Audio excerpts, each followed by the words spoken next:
Hello, humans.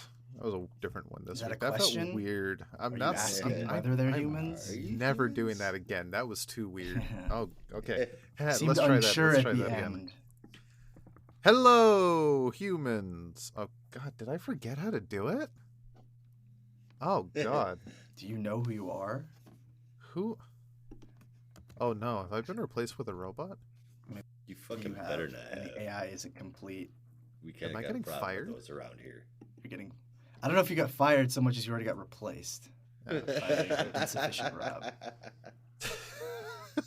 Son of a bitch. Insufficient Rob. I thought that was regular Rob. No, so Rob could get the intro right. This robot clearly still has some kinks in it. I mean, shit. Kinks, like, best safe for the bedroom. Yeah. That's one way of putting it. Yeah. All right, you know what it is. It's Rob here. It's Insufficient Rob here with NotARobot Podcast's DC Comics Review Show number 133. At least I can get that sentence right. The world's greatest comic show about the world's greatest superheroes. And with me, as always, as you've heard already, is Brandon. Hello. Accompanied by piano. And Yes. Josh. There are no strings on me, but there Accompanied by might James be Spader. on Rob. It's that damn toy man again. Oh God! Now another cartoon just popped into my head. Oh no! Oh, yeah, what's But that? it's like on the tip of my brain. I can't think of what it was. Like something to do with a puppet. Something That's to a lot do of with a puppet. shows. It was about a puppeteer who like took control of people. Was it even a cartoon? Oh my That's God! a comic book character. There's a comic It's a book character couple called comic the book Puppeteer. characters. Bug Yeah. me. But it was like live. It was like motion. Like stop motion? No, just like things moving, not like a page. I don't know. Oh man, Nope, not ringing a bell. shoot. If anybody out there does know what it is, hit us up on Twitter. Oh, Rob knows never what mind. those are. Digimon. Digimon? How did you get Digimon. puppets from Digimon? It was Right? No Puppetmon. shit. Puppetmon was Puppetmon. popping into my head Oh, for the love of from the end of the first like Adventure 01 with the dark, yeah. Never mind. Interesting. I just remember That's Puppetmon like controlled them with the strings. Okay, never mind. If you say so. Yeah.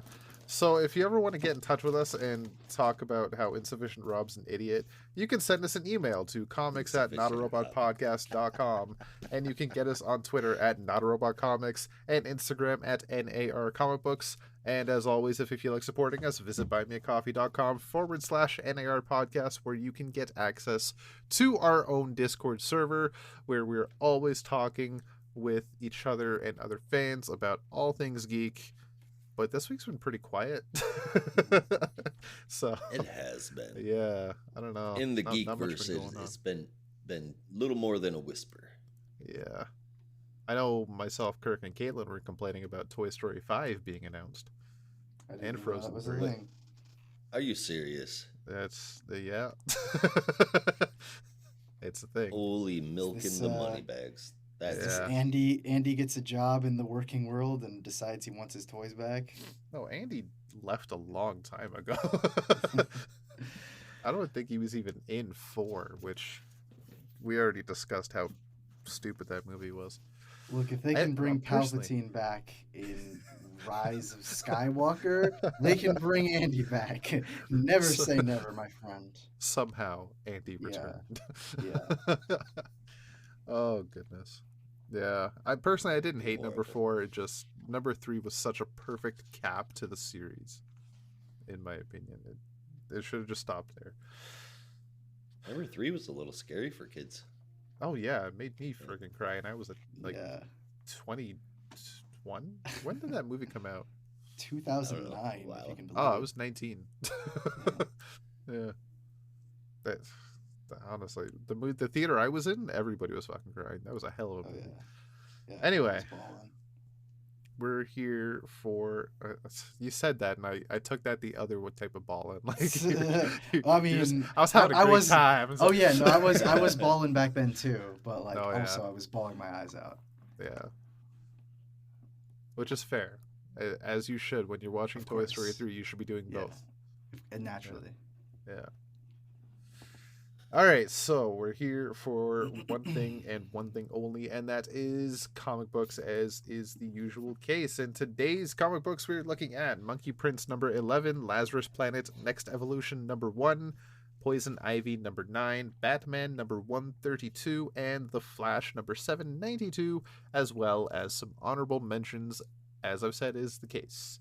But before we get into that, we are going to get into the news. So what's going on with you guys?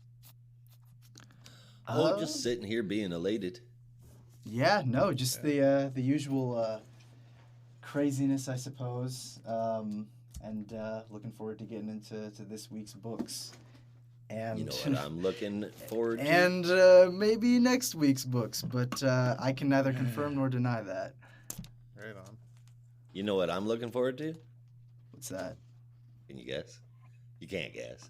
I One couldn't of my possibly. all-time favorite books, which I am still waiting for part 2, has been picked up by Amazon as an animated series. It was originally going to be a movie, but a series has apparently been deemed to work out better.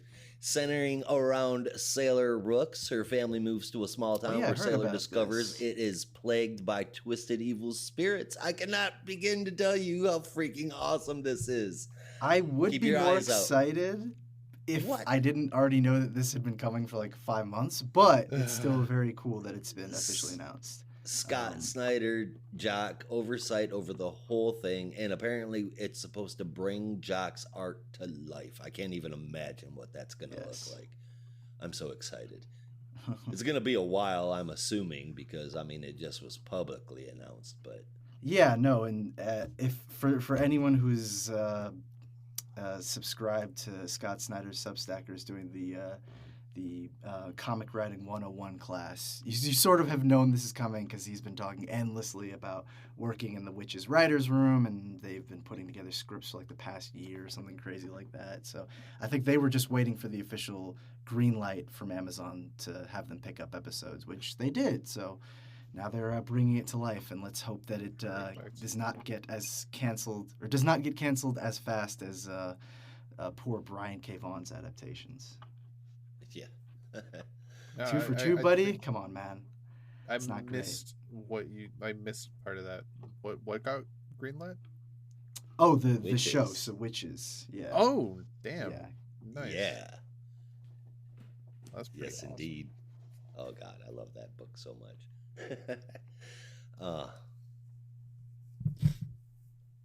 But that's the extent of the news that I have. Wow. Yeah. It's really good news for me, With that, I'm gonna bring the mood down a bit. Oh, shit. I am sorry to say, we have lost another comic creator in the world. That's right. Yeah. This one at 53 years old, Lee Moder, the comics artist who helped create Courtney Whitmore, aka Stargirl, has passed away. I believe last month. Some of his credits include Legion of Superheroes, Wonder Woman, among many others. As I already stated, Stargirl. Great artist. Damn shame to lose him at such a young age. I didn't even realize that had happened until you shared it in Discord. Yeah. I mean, I think it was... When I shared it in Discord, I think that's when it was announced. Mm-hmm. So... Okay. Oh, that is a bummer, man. We've been losing a lot of good ones lately. Yeah. Yeah. So that is a major loss and a damn shame. Beyond that, I do have some fun news that might cheer us up a wee bit. Well, we're gonna okay, have nice. to have that, Rob. Yeah, so that's why I led with the sad news. Now we're getting into some happy news.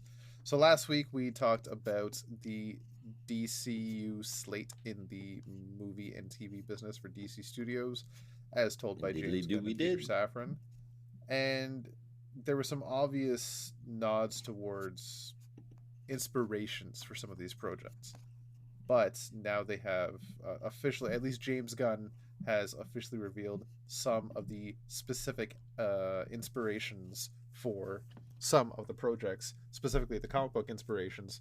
And for starters, we have 4 listed here.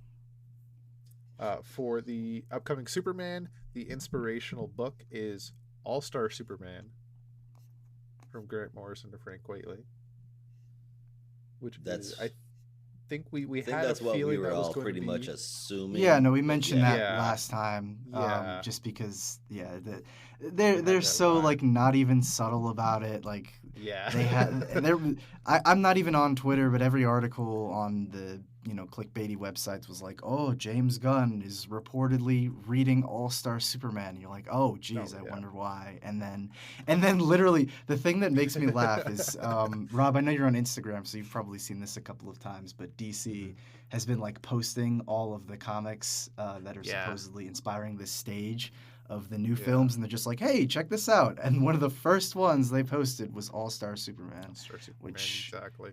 yeah, hey, Yeah. great to have more eyes on it. Exactly. And great comic book to draw inspiration from for an upcoming movie, because it is what Absolutely. many believe to be, or say is, the quintessential version of Superman. I agree, and I hope if we are getting, I mean, it's not going to be direct adaptation of All-Star Superman, but if it can take one thing from All-Star Superman, I really hope they take the issue where it really focuses on Jimmy Olsen and just like try and work that in. That's one of my favorite issues. It's so funny, and also you get like extremely cocky Jimmy fighting against evil Superman. How could you possibly not love that? So. That's all for I that, ask. considering the last live action Jimmy Olsen we got was there for maybe 2 minutes and 3 died. seconds. Yeah. Yeah. So anything is better I'm than all that. for that. Plus, I know Listen, James for the Gunn Jimmy likes his Olsen. funny moments, so all you need is like a brief 2-minute montage of Yeah. Superman and Jimmy doing things. That's all I need. Give me that, and the movie gets an A from me. Yeah. I'm down for that. So we have that to look forward to. That is confirmed. Another one we also kind of saw coming, and I think was semi-confirmed during the initial announcement, but is now fully confirmed. The at least Brave and the Bold is inspired by Grant Morrison's Batman. You could kind of tell because Damien will be involved, and I think he even said Grant Morrison's Batman in his Yes. presentation. Yeah. The Authority will be based off. They list the Authority omnibus, which does include a lot of That's a issues. But I lie. think That's such a lie. More That's cap. importantly, Warren Ellis. Yeah, we all know will it's. help We the all know if Authority. they're doing the Authority, the classic Wildstorm Authority, they're only drawing from the first 12 issues because no one actually likes Millar's Authority. They pretend that they do, but they don't. Yeah. I've not met a single person who actually went, "Yeah, that was a really good one. I liked it," except for, loonies and weirdos, but like bad weirdos. Yeah. That's actually a discussion that we had on screens earlier today when we recorded this. At what point do you separate the art from the artist? At what point does the art belong to the fans? And Isaiah and I talked about it for a little bit, but I mean, at the end of the day, I decided what I thought is right is once an artist lets their art out into the world, it's no longer theirs. Oh, They I might get a little wholeheartedly bit agree. Yeah. get a little bit of financial kickback from it, but I mean, realistically speaking, if it's a good damn story, it's a good damn story, Yeah, and I think I've mentioned a couple times, it's a bit harder for me because, despite controversy and everything, Warren Ellis wrote what is arguably my favorite comic series of all time, Transmetropolitan, and that is a book that is so intrinsically tied to all aspects of American life that it's kind of hard to, at some points, it's kind of hard to divorce the art in that sense from the artist because it is such a clear distillation of his vision. That being said, I do think you can read that and still come away not feeling like, you're being, I guess, disingenuous to the victims or anything. Like, I think anyone can pick up Transmetropolitan or The Authority or Planetary or any of the seminal works from him and still feel satisfied with it. I think so, at least, but that's just me. I'm sure many would disagree. Yeah, I mean, it's not like listening to Bump and Grind by R. Kelly. No, yeah. Yeah. I'd say the only red flag is that, the only red flag is that one of the main characters, Spider Jerusalem, has these assistants that he's really close with, and one of them he actually ends up sleeping with. And that was the only thing where, like, I remember that and I kind of looked back with my eyebrow raised a little bit, like, oh, maybe this was a sign. But aside from that, I think it's pretty disconnected, and anyone could come away from it feeling pretty, happy. Well, as happy as you can be reading that book. Yeah. So, and regardless, long story short, it's going to be a good authority story. Yeah. Yes. Yeah. Well, they're taking inspiration from a good authority story. Whether or not they'll do it justice remains to be seen. But yes. And finally, the last one confirmed is for Swamp Thing, and it is the Saga of the Swamp Thing by Alan Moore. Shut Oh, what a surprise! Yeah. Who would have saw that coming? Yeah. Wow. That it as long it's as like they do doing justice, a Daredevil though, show okay and with it. basing it on the Frank Miller run. Like, why? How would they ever do that? They would never do that. No. No, they're obviously going to do it on the D.G. Chichester run from 1994. Greatest run ever. Of course. Of course. Naturally. Yeah. I think D.G. Chichester was actually at Terrificon one year, the year that I went. So if you're listening, I didn't mean that as an insult. I just mean that you know what I mean. I hope you know what I mean. Everybody knows what he means, including him. Yes. Yeah. Absolutely. And finally, there was one other piece of news that I am kind of reluctant to share. Tom Taylor announced it on his Twitter, and it was all over the news cycles online. But it is essentially a solicitation, but we haven't had the official solicitations yet. So I'm kind of on the fence to even talk about it. But it is about Adventure of Superman, specifically the first 3 issues and where the story heads into it. What bugs me is that it's being billed, if I remember correctly, as a 6-issue series. And he just told us what happens in issue 3 before issue 1's even come out. So it's kind of silly to me. Let us freaking read it. Let us get excited when the issue comes out in a few months. And then we can talk about it. Why are we I don't know. Tom Taylor is kind of a marketing genius. He did that for a reason. Well, I wouldn't say genius, more like tease. I think he knows that his audience is very familiar with. I don't want to. I mean, Rob, if you want to keep it under wraps, I can do that. But let's just say people are very familiar with this aspect of the DCU, especially Tom Taylor's connection with it, which I feel like is going to give it away.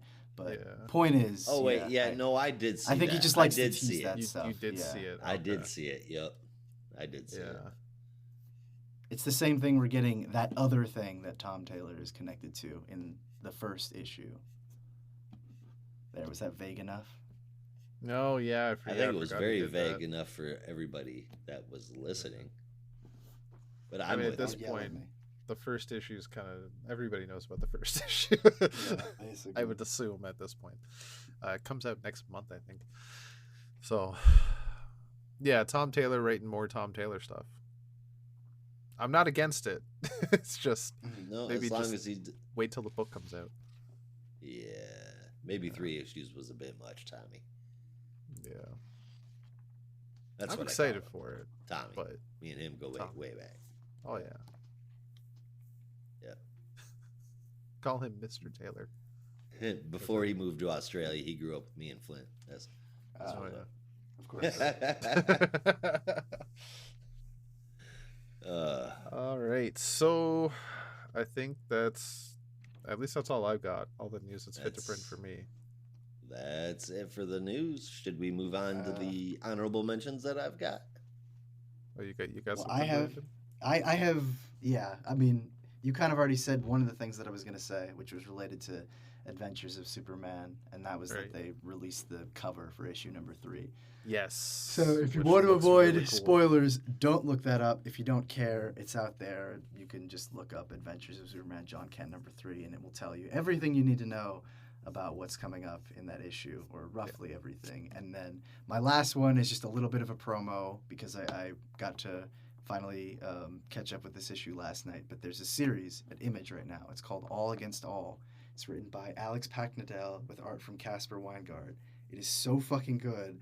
I could not go on this show and not pimp it out at least a little bit. So please, I'm begging you, pick up this book. It is incredible. It's the premise is basically sci-fi Tarzan meets Predator.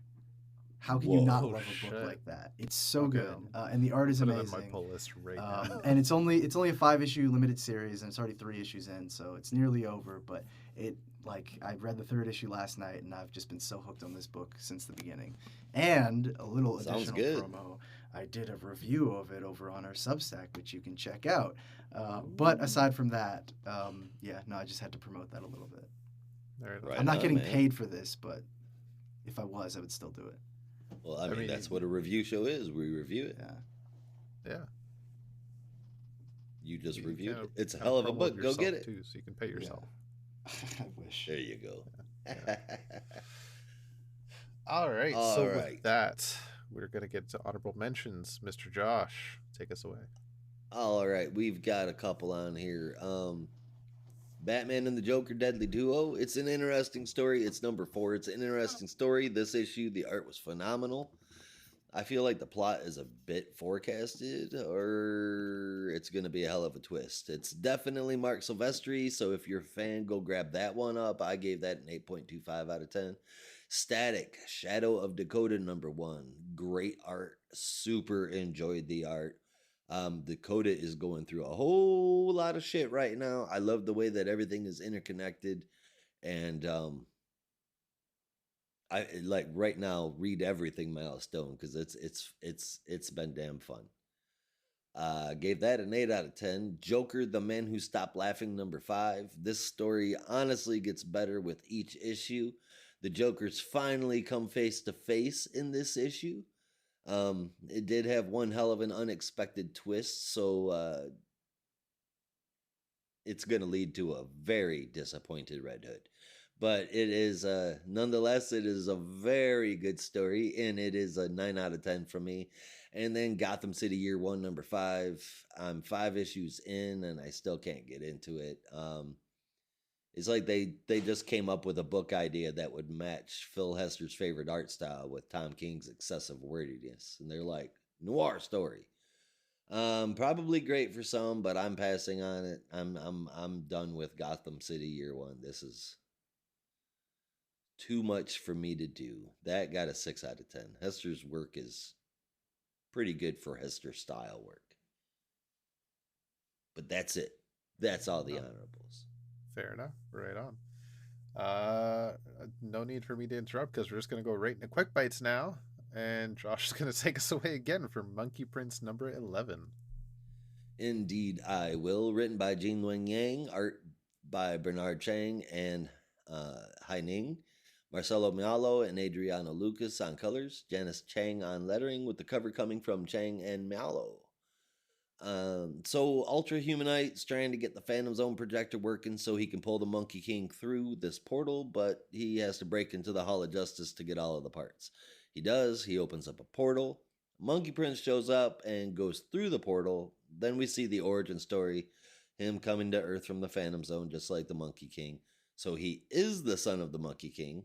Monkey King tells Prince that he has the power to defeat Neza and the Firebull God, and that is the issue. The fucking art looks great always in this title. This is really spectacular. I absolutely loved every panel. 2 pairs of artists, one for present day, one for the flashback, and it's nearly seamless. And I mean, I do really like this title in general. This was a great issue.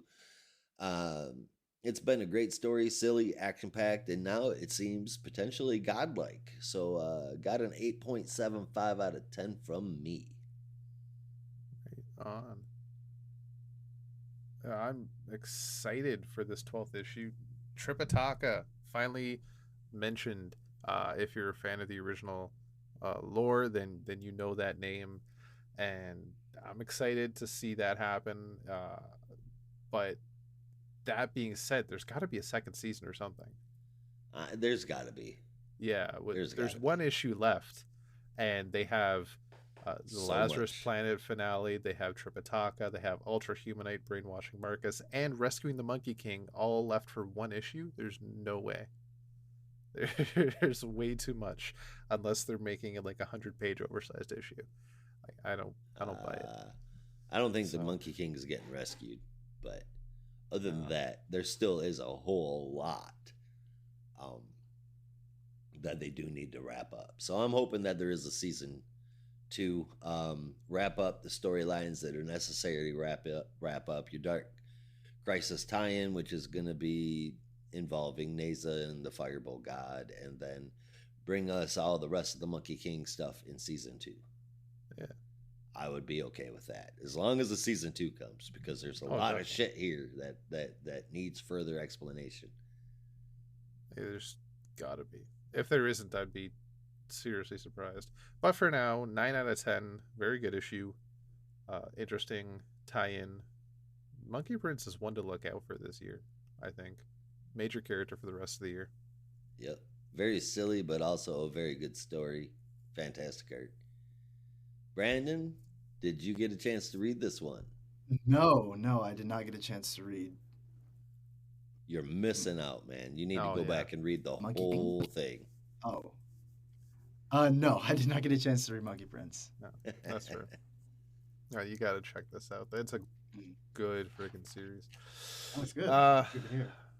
well, with that, that's our quick bite for the week, and now we're going to get into our spotlight issue for the week, which is Lazarus Planet Next Evolution #1, with a gorgeous cover from David Marquez and Alejandro Sanchez.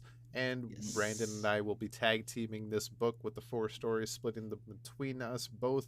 And the first one will be handed on over to Brandon. We're tag teaming this book. Shouldn't we take it out to dinner first? No, this is, yes, Lazarus Planet Next Evolution. I'm going to start with our first story. That was filthy. The Vigil. I hope your See No mother's Evil. not listening to this. She never does. She doesn't care about comics at all. Yes, this is The Vigil, written by Ram V, with art from Lalit Kumar Sharma and colors from Rain Barreto, with letters from Dave Sharp. This is a fairly short story, but I think largely serves as an introduction to a new team breaking in the DC universe. We catch up with Jason Todd, who is figuring out just how the hell he ended up in these situations, like every hilarious movie beginning you've ever seen. And of course, it started in Gotham, where he was investigating some Lazarus resin, which led him to the Gotham docks, and to a very unfortunate scene in one of the boats in the Gotham docks, where it appears that pretty much everyone there is dead, but dead in the most visceral, zombified ways you can possibly imagine. And that's when Jason comes face to face with a mysterious team, or a couple members of a team, that seem to be making their way through the rest of the boat, taking care of the rest of the people who are there, and trying to get access to the resin before really Red Hood or anyone else can stop them. And that's pretty much it. They managed to escape with the rest of the Lazarus resin, leave Jason in the harbor dumbfounded, and ride off into the sunset, flashing a V before heading off. I don't know. It's hard to say exactly how I feel about this one, because it is a really cool, slick introduction to this team, and there's certainly a level of mystery, but I think just how little we get from this team, how little information, it's kind of hard to get invested in them right now. I don't know how you guys feel, but this is largely a Jason story. Like, pretty much all the narration is told from his perspective. We really only get to see them at the end, and then they have a couple of lines, and then they're just gone. So, I mean, we don't even know anyone's names, so it's kind of hard to say anything. We just get a sense of some of their powers. So I can't really say I'm in love with the concept or the team, because I don't know anything about them, but I'm interested to learn more, and want to know what their connection is to Lazarus resin, and why they have such a need to make sure they get it before these these villains have their hands on it. But yeah, it's hard to really give any kind of definitive opinion on it, because it's so unclear what this team actually is. I give the story itself a 7.75 out of 10. Like, super solid, very slick, but there's just not enough information there to really kind of get me hyped for this team yet. But, you know, it's a fun Jason story. I feel like the emphasis is more on the team, but because we don't know anything, it's hard to be invested yet. But yeah, that's where I'm at. I'm in the exact same boat. It's an interesting setup, but I'm not sure how much I care yet. Because, like you said, there's not much to go on. There's no information. My biggest gripe is, why is Jason in his old Red Hood suit? I don't know. Considering I guess he was feeling nostalgic that day. That's your biggest question? Well, that's my biggest gripe. It's not my question. Okay. Yeah. Biggest did I ever tell you guys Joker came out and he was in his current one. Yeah. Did I ever tell you guys the story of how this was like 2018, I think. I tweeted at Tom King about why Dick Grayson was wearing his New 52 costume when he should have been wearing his old one. And he actually got back to me and he was like, well, you know, I don't really have an answer, but I think sometimes they just change their costumes. And I always remember that. I was like, well, I mean, it's probably true. They're like everyone else. They just change. Sometimes they're like, I want to wear the other one. So that's my answer. Maybe you just had to wear that one today. My current one's it was laundry day. Yeah, that's fair. Yeah. You hear that, superheroes to be prepared with extra costumes. Exactly. Yeah. Yeah, that's all I can really say right now. There's not much to go on. The Vigil looks cool, but I wish I had more to say next time. Yeah. I'm a Rom V fan for sure. And new characters, a shapeshifter, some super skilled fighter that's like more than fast, and I guess micro teleports, and then some green teched out looking onomatopoeia inspired dude. Cool, but I feel like the whole issue existed just to set up these new characters. And my biggest gripe is Red Hood not having a gun does not make any sense. That is a very, very weird writing choice when that's his whole thing. He uses guns. Though? He gave up using bullets. He swapped out regular bullets for rubber ones. No, but I think what about the urban legends? Yeah, I was just gonna say, like, he at the end of that, he gave up his guns to Batman. He gave up guns. Yeah, he gave up his guns to Batman. But then every story featuring him between that and this, he was using guns. So right. I don't even remember. So I assume that's what it was. Yeah, but I don't think he was using guns in the Joker. But I don't think he was using guns in Task Force Z, was he? I think he was. Yeah. But rubber bullets. I don't think so. But at least, like, even this week in Last Man Who Laughed, Joker Last Man Who Laughed, he was using guns. Ooh. Someone's not paying attention. So it's... Jason's a conundrum. Yeah. Yeah. That's a fair gripe. That is a fair... I did notice that when I was reading. I forgot about that he pointed out that someone was using guns. I had maybe just because I haven't been as caught up with The Man Who Stopped Laughing, but I was just like, oh, I guess that's just... They're still keeping that. Yeah. I don't know. We'll see as time goes on. Yes. All right, so our next story is Flatline, which is written by Brandon T. Snyder with art from Laura Braga, colors from Matt Herms, and letters from Troy Pateri. So Flatline, from the famous Robin series, has some upgraded powers, now being able to speak and listen to the dead, and she hears a faint voice that brings her to Ubu, the once bodyguard of Ra's al Ghul. After a brief brawl where Flatline comes out on top, she comes across an urn that Ubu begs her to not open, but ever the rebel, she does anyway, and with her new powers, the contents of the urn recompose into none other than Ra's al Ghul himself, now alive yet again. Well, that didn't last long. What is that? Is that a new record from like death to resurrection? Like it might I feel like there have been faster ones. Death? Yeah, I feel like there have been faster ones, but I can't say for certain. Yeah. Like the first one that comes to mind, and maybe it's just because of the Lazarus stuff, but Robin, I think Batwoman was killed, and then in the same issue was brought back to life in the Lazarus shit. pits, and you're like, Oh. oh, all right. Yeah. I mean, Oh. you knew it was gonna happen, but Yeah. yeah, it's still funny. But I mean, like there's stories where the character dies, but you know they're being brought back by the end, like Harley Quinn, Yeah. for example. But like, Yeah. there's other deaths that are supposedly permanent, like Rach was supposed to be supposedly, and now all of a sudden here he is. Yeah. Right. Yeah. Annoying. But I guess remains to be seen. It could just be, maybe the Flatlines just seeing a ghost. Probably not, because they had Raish in Flashpoint Beyond, right? He was just like, I'm Yeah. back now, and they didn't really explain that. Oh shit! I forgot about that. Yeah, So I don't blame you. okay, never mind. Yeah, that didn't last long at all. All right. Isn't this wonderful? Yeah. Fucking hell. Okay. What about you guys? You got anything else to add? Isn't that wait a minute, what am I thinking of? Isn't that like a Robot Chicken sketch, like the superhero funeral, where like everyone's all sad and they're at the funeral, and then the superhero just shows up and he's like, "What are you guys sad about? I'm back."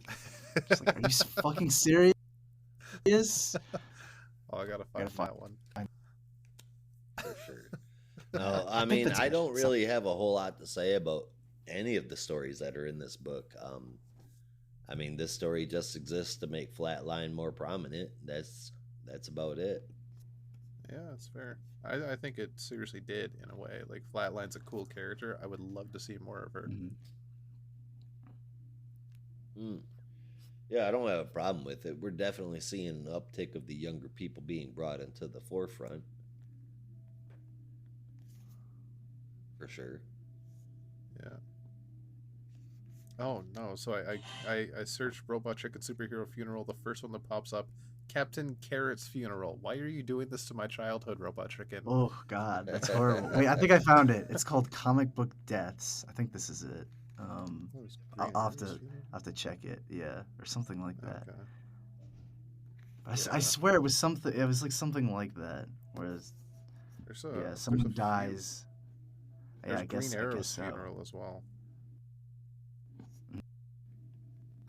Gotta look these up later. I'll have to check that later. Yeah, that's gonna be fun. All right. Man. Next up is Dead Eye. Brandon, you want to tell us what's going on with that?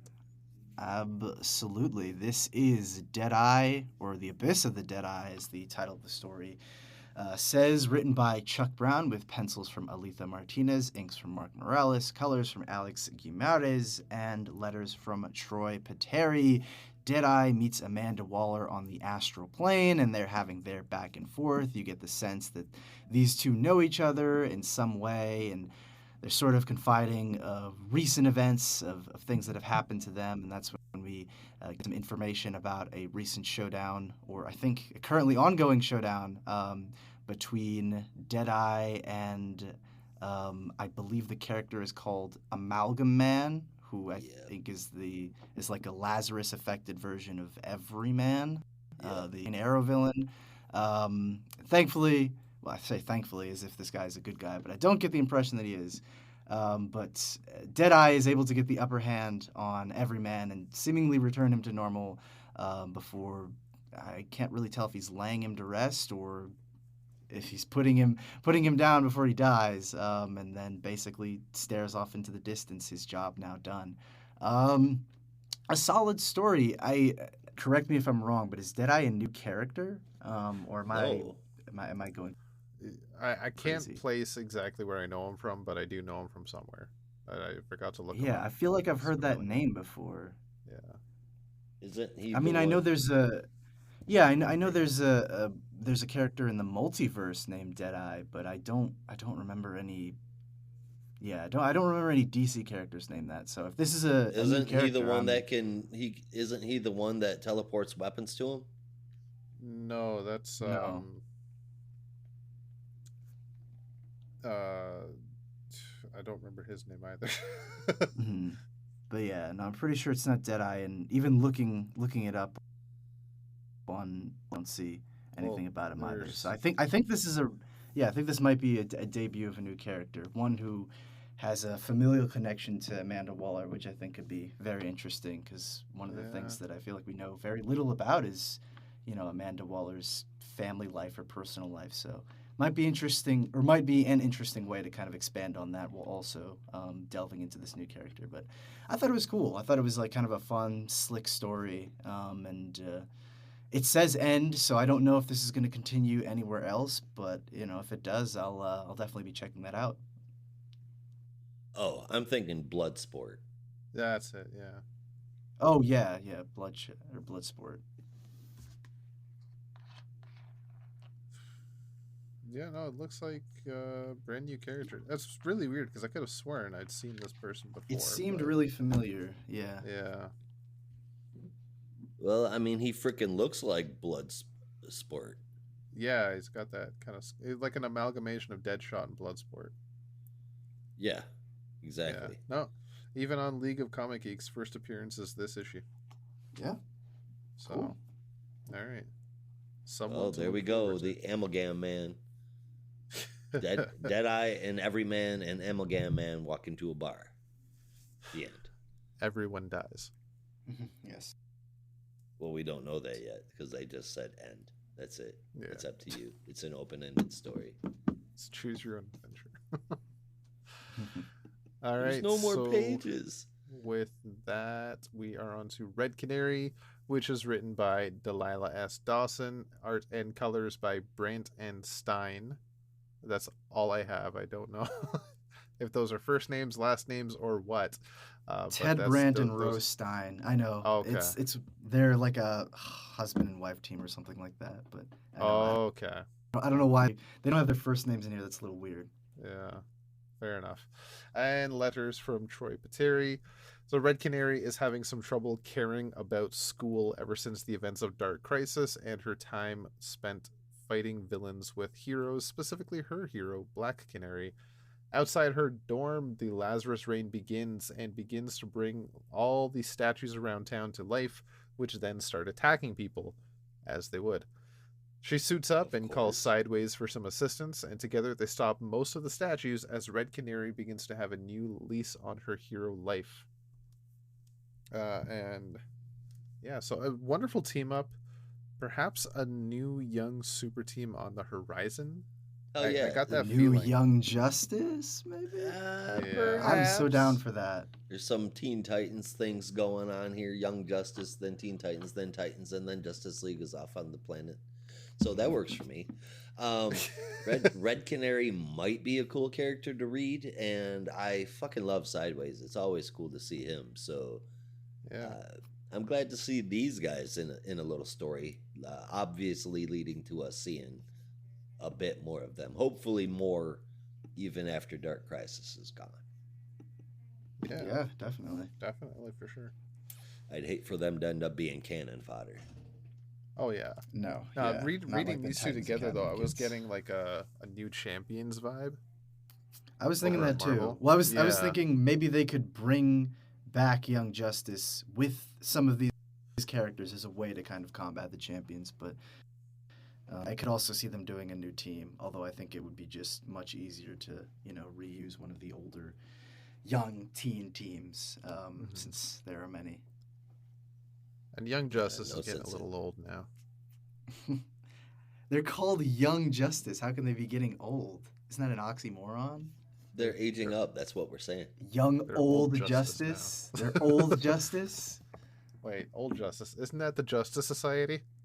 Yeah. Well, I think there actually was an Old Justice in the Young Justice comic book, and it was just like a bunch of Golden Age characters. That'd be awesome. Sweet. Altogether, though, guys, I mean, the art, I didn't think anything was completely outstanding. The stuff in the Red Hood story was pretty good, but everything else pretty average. I didn't hate it, but there was nothing that got me super excited. Rom V fucking up a Red Hood story bummed me out. Yeah. No, I'm right there with you. Not much exciting. But like nothing horrible. It just wasn't much for me. I gave it a 7.5 out of 10. 6.75 for me overall. Like, I didn't hate anything. It just, nothing excited me. It was kind of Yeah. honestly kind of boring at times. Yeah, no, 7 out of 10 for me. There's stuff that I'm interested in, but nothing that's really stand out. It's more like it feels like a lot of it's just set up for things that are coming later, which is Yes. I'm kind of like, okay, I don't want to be impatient, but I'm also kind of just like get to it. Yeah. Right, because most of this shit You could don't have have been to- done in 3 pages. Yeah, it's just like you don't have to tease me. Like, just give me the first issue, and if it's good, I'll keep reading it. Exactly. Right. You don't have to play these games. Like with my one or emotions. two of those kind of stories in a book like this is fine, and then have the Yeah. others exciting, like Matter. deep in the heart of the plot stories. But Yeah. this was all set up, and it was kind of Mhm. what's the point? Yeah. All right. Well, with that, we are going to take a quick commercial break. Stay tuned. And we're back. Thank you for sticking with Not a Robot. That's all I got to say about that. We're going to get into our full dive reviews for the week, starting off with none other than Batman number 132. And Brandon is going to tell us about that one, if my notes are correct. Yeah, Yeah, Batman. You okay. guys know this character, right? Everybody loves him. I've but met him. as Rob said, this is. Yeah, I know. I've met him too. He's a swell guy. Gave Yep. me He was at cookie a points. car show. Oh, yeah, that makes sense. He seems like a car guy. Yep. This is yeah, Batman. True story, I'm though. going to. Yeah, of course. And I guess I'm just gonna kind of go through this, and we'll do our thing. I know with the new format, we're still figuring it out, but our main story was brought to us by Chip Zdarsky with art from Mike Hawthorne, or pencils from Mike Hawthorne, inks from Adriano De Benedetto, colors from Tomu Murray, and letters from Clayton Cowell. And this is part 2 of the Batman of Gotham. We check at the Illustrator, I believe it's called the something tower, where we meet some old friends. At least they seem like friends, except we realize that they're multiverse versions of us, and they're not really our friends because we don't your know them. friends. But anyway, exactly. These friends are none other than Leslie Tompkins, who appears to be living or possibly married to Alfred Pennyworth, and Leslie's going out into the town to do her thing and try and help people, whereas Alfred seems to be more shut in. And right from the bat, you know that these are not exactly the characters that we have come to know and love. A very different version. So if you weren't convinced that this was somewhere in the multiverse, it definitely is now. And this is evidenced by the fact that Bruce literally says, right after this, I'm in another universe. We catch up with Bruce, who is helping a young whippersnapper / Robin surrogate named Jewel with her underground movement, the underground Gotham movement, basically helping out where they can and trying to, do everything. Bruce seems to still be suffering from what he's calling multiversal sickness, and questioning why he's acting all weird and speaking to people who aren't there. And that's when she reveals that apparently the city has been filled with some kind of gas that is causing people to go, a little bit insane or see things that aren't really there. It's called crane brain, man. Yeah, crane brain, as she refers to it, and she gives him medicine that will basically help him through the process. We catch up with Red Mask through his own process of trying to locate this mysterious Bruce Wayne that's popped up, and is chiding Harvey Dent for his failure in doing so and reminding him that he works for him, not the other way around. And if you weren't certain that this Red Mask guy is someone not to be fucked with, you know this now. But Bruce is next trying to figure out a plan to get into the tower to meet with the one who may just be able to help him get out of this universe and figure that out, a man named Halliday. But he's going to have to do that using the art of disguise, which is certainly no strange concept to Batman. And upon entering the tower as a reclusive businessman or something like that, he is ambushed by none other than this universe's version of Selina Kyle, which, of course, means it's dicey, because naturally, being an idiot, knows that it's Bruce and not just some other random billionaire guy. But before they can really get into anything, it seems that Selina has realized what Bruce is here for, and catches him with a whip. But before she is able to drag him off and do whatever horrible interrogation techniques she was planning, who should invade but this universe's version of Punchline, who is also there looking to kidnap Bruce Wayne, all, I believe, in service of Red Mask. But the fun doesn't stop there, because if you thought Punchline wasn't enough, you're insane, because I guess for a job like this, you also need Killer Croc, who shows up, sure that Bruce does not escape, but naturally, with the skills that he has developed, he is able to get out of the tower without anything, though not before he receives quite a shock towards the end, seeing Alfred in the tower basically being a bystander, which is horrible. Bruce is narrowly able to escape, but is almost falling to his death, though he reminds himself that he's fallen from the moon, so he can pretty much survive anything at this point, which, fair point. Falling from buildings, falling from the moon, not really comparable at all. But Bruce is somehow able to survive that fall from the tower, and of course, in true Batman fashion, has to step in when he sees some police brutality breaking in progress right in front of him. And that is when he has a final realization, I think, particularly seeing just how cruel and horrible this city has become, that he shall do what he has always done, and that is become a bat. So I would say pretty, exciting turn for this story. I'm still not, I don't know, I'm still a little iffy on the whole him in a multiversal world kind of thing where he's just off doing his own thing, because I understand it can be good for character development, but ultimately, unless anything is carrying over from this universe to the main universe, it's going to be unimportant, which doesn't necessarily mean it's going to be a bad story. It's just if your plan is building up this larger story that you've already kind of established with failsafe and everything, and then jumping over to another universe, it does feel a little strange. So I'm still a little on the fence about it, but I will admit that this was a solid issue and definitely was a really kind of dramatic twist that I'm sure we all saw coming at the end, with Bruce acknowledging he needs to bat yet again. So I'm excited to see where that goes. Still not completely sold on the story, but I'm at least a little bit more invested than I was previously. So I gave this one an 8 out of 10. I do really like the art. I think the colors and some of the inking is really what's saving it, because I've seen Mike Hawthorne before without inks, and it's really rough. And I think in this case, Adriano is kind of working to smooth it out a little bit, and Tomu is just bringing it to life with his colors. So it makes it look a lot more polished than I think it would look otherwise, and that's really nice. So from that, just I guess development in this story.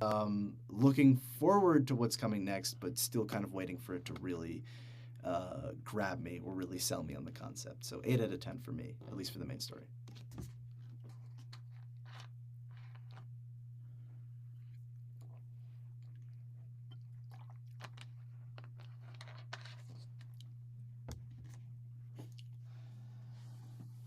Beat up in more ways than one. He's feeling defeated because Gotham is so much worse than he thought it was. He's having troubles because he's having a hard time drawing that line between this universe's Alfred and Selina, who, by the way, what a seriously cool dress. I'm just putting that out there. That thing was really cool. Anyway, Another thing that I'm not sure about is Darwin Halliday might be the Joker, but it could also be Bruce tripping balls because of the crane brain. Oh, I was trying to keep that secret, but whoops. Right. Well, whoops. Oh well, spoilers. Spoiler. Wait, what were you keeping secret? But I was trying to keep because it doesn't explicitly say it, but he sees Halliday and he sort of has a realization that he might be this universe's version of the Joker. But I didn't want to give that away. Okay, well, I'll be up. I was going to anyway by accident, but I haven't. For a reason, though. Too I have a late. theory about that. I beat you to ruining it. But even as far as the art goes, man, there were a couple panels that weren't great, but I thought the art was pretty dang good in this. The colors, you're right, they do really make this art pop off the page. Now, well, not pop off the page, but they really make the art. I appreciate. I can't talk. That's what I can. I appreciate the way that the inner dialogue was written from Bruce's point of view. It felt accurate. Like This wasn't generic Batman. This was like legitimate Batman. I'm itching for the next issue already. Hell yeah! It's a great setup to a cool situation, man. I loved this issue. I gave it a 9 out of 10. All right. I will preface with I did really enjoy this issue because what I'm going to say might sound like I hated it. I didn't. I really liked it. The art I thought was really good. The story was interesting, but I think they're lying to us.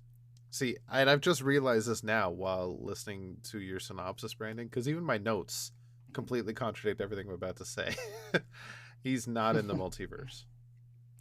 Oh, Okay. He's in hell or in his own mind. See? or limbo. That's interesting. No, I think specifically in Afterlife. It's hard to say.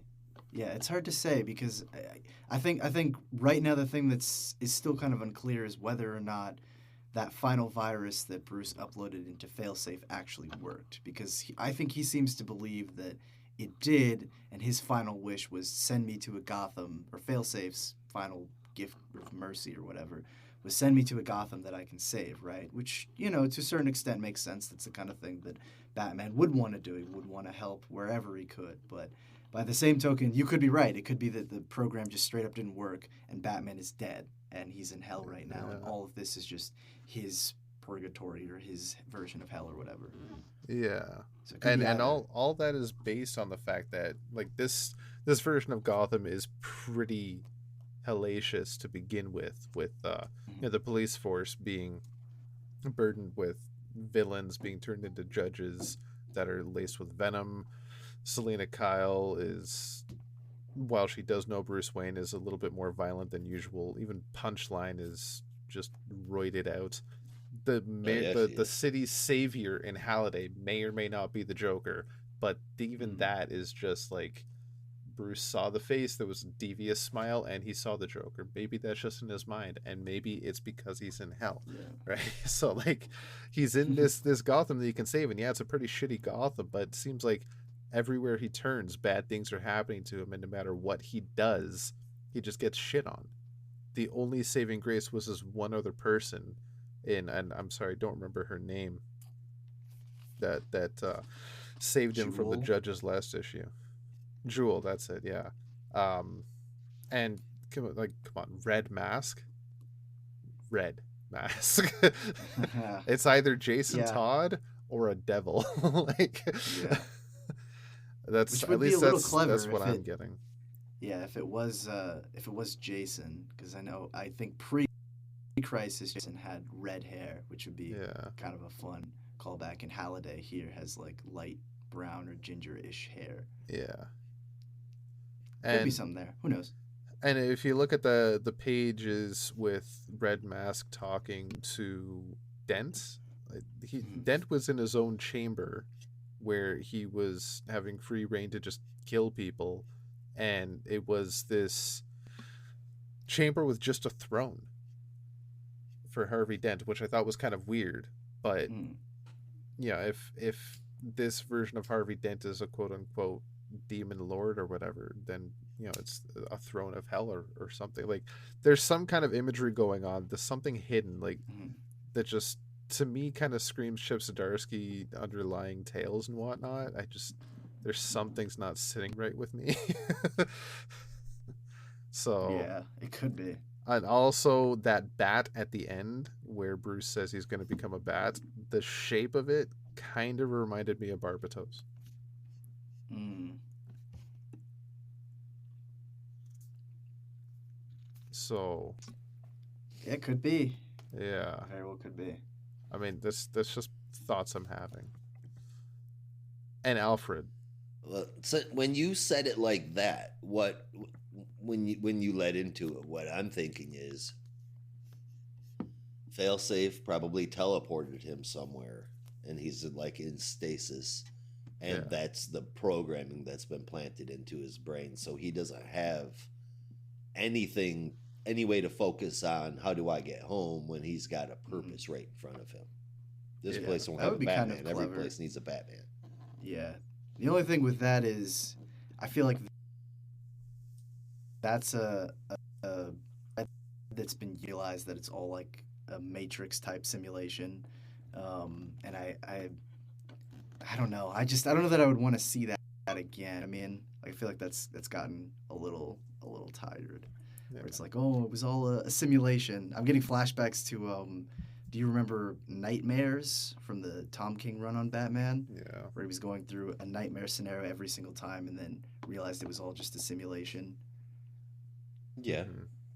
See, there's a bad version of it, and then there's the good version of it, where it's like BTOS, like how they beat the censors. People could die and shit, but at the end, it was just a dream. Yeah, I don't know. I've never been entirely sold on that concept where it's like, oh, it was all a dream, because I feel like it lowers the stakes when you're It not definitely really does. present I'm not going to somewhere. argue with that, but Yeah. still a Anyway, possibility of how this is of where this is headed. But yeah, there are many possibilities. Yes. And speaking of multiple realities, actually, that's a good way to Before tie we get into into our that, next. before we get into that, sorry, I just one more All right. coup de grace on my theory, and Oh. that's Alfred. All right. See, Interesting. this Alfred is doing some peculiar things that I'm picking up on that makes me think like this is the real Alfred. this is the Alfred whose neck was snapped by Bane. well, why would Alfred? Okay, like you could make an argument for Bruce going to some place of punishment, but Alfred. What would Alfred have done to deserve to end up in hell That's- or wherever? That's where this theory gets kind of convoluted, where this isn't necessarily an overall hell, but more a personal hell for Bruce. And Alfred was taken because he's in the afterlife. Alfred's in the afterlife. He's dead. And he was taken there. He doesn't necessarily know that he's dead. He's also being convinced that this is a Gotham. Like, he has that whole mindset. He's married, possibly married to Leslie. They live in this hellscape of a world. But then he sees Bruce, and what piqued my curiosity on it is that panel where Alfred and Bruce lock eyes. Everyone else's face is just like kind of whatever, but Alfred's is full of amazement and fear, right? Where everyone else is just, Oh shit! and then the knife falls to the ground, and Alfred kind of puts his hand out, but he hesitates, like, why am I doing this? Like, I think he recognizes Bruce, but he doesn't know why. So that's why I'm thinking this might be the real Alfred. And if it is this an opportunity for Alfred to come back? Which to be honest, I kind of hope not. I wish this question would stop popping up every month. Just let it sit for a bit. But we'll see. We'll see. I don't know. That's Oh, my boy. theory right now.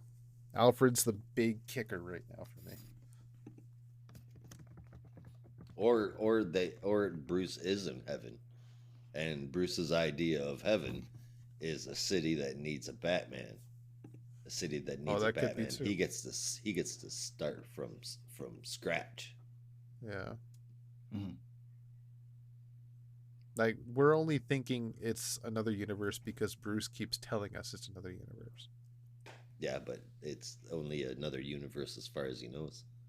Exactly. Like, he Wait, thinks you it's wanna another know- universe, That's- so he's wait, saying, that's what I'm you in just another said. universe.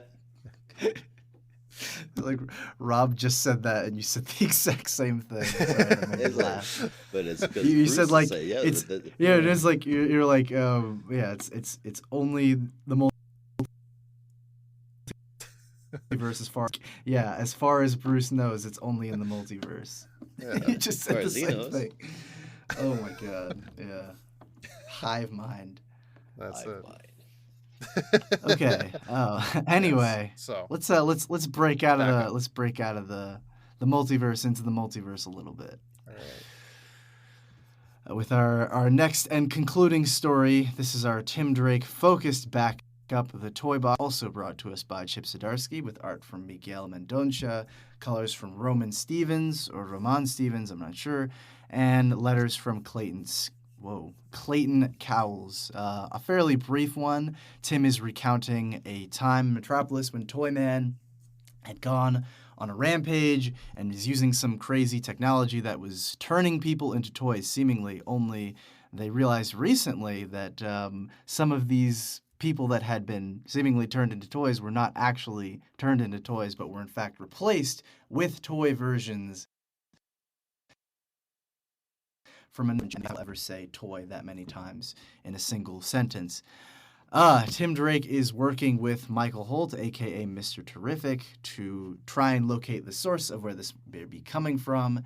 And thankfully, Holt, being the genius that he is, basically says, I'll be able to figure out the location in a day. Just let me know, and or just keep me updated, and I'll be able to send you on your way, which gives Tim just enough time to catch up with Bernard and one page, making his way to whatever multiversal device Holt has cooked up that will basically allow him to go to the location that he thinks may be housing Bruce Wayne, or at the very least has Toyman there.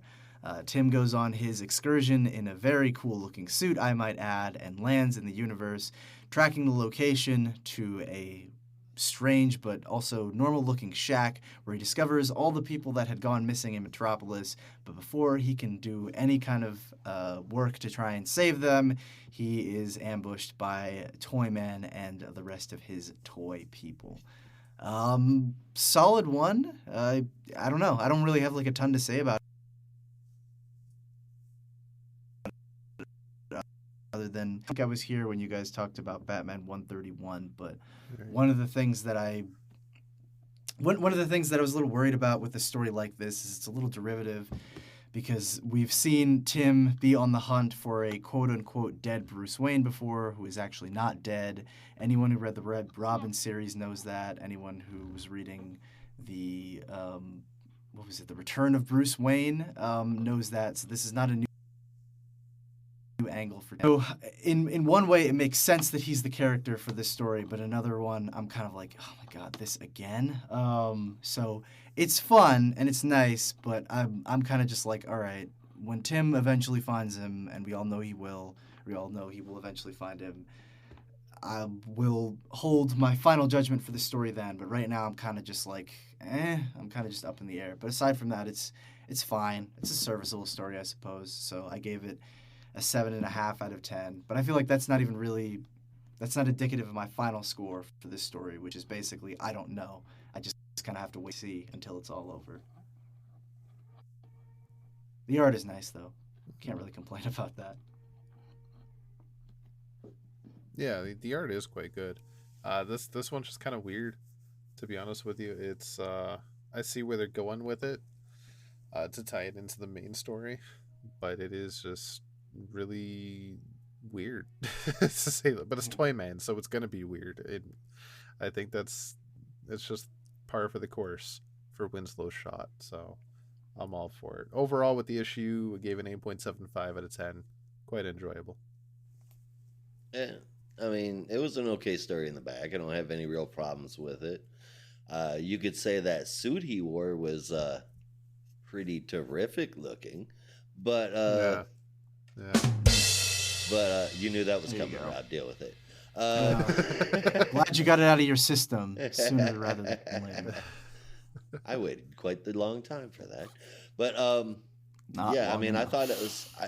I thought it was all right. The backup story, the first story, him getting to be a completely different Batman. It'll be interesting to see how they make it work. With Zdarsky at the wheel, I'm happy with it, and it looks like, I mean, he's hurt and he's stripping balls, so and he's got no weapons. So let's see what kind of Batman he can scrounge up. I gave the whole issue 9 out of 10.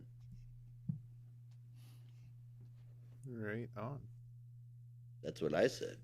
Yeah. Like when I All read right. it. So with That's why that, I got a 9. All right. So we are moving on from Batman to a Batman villain.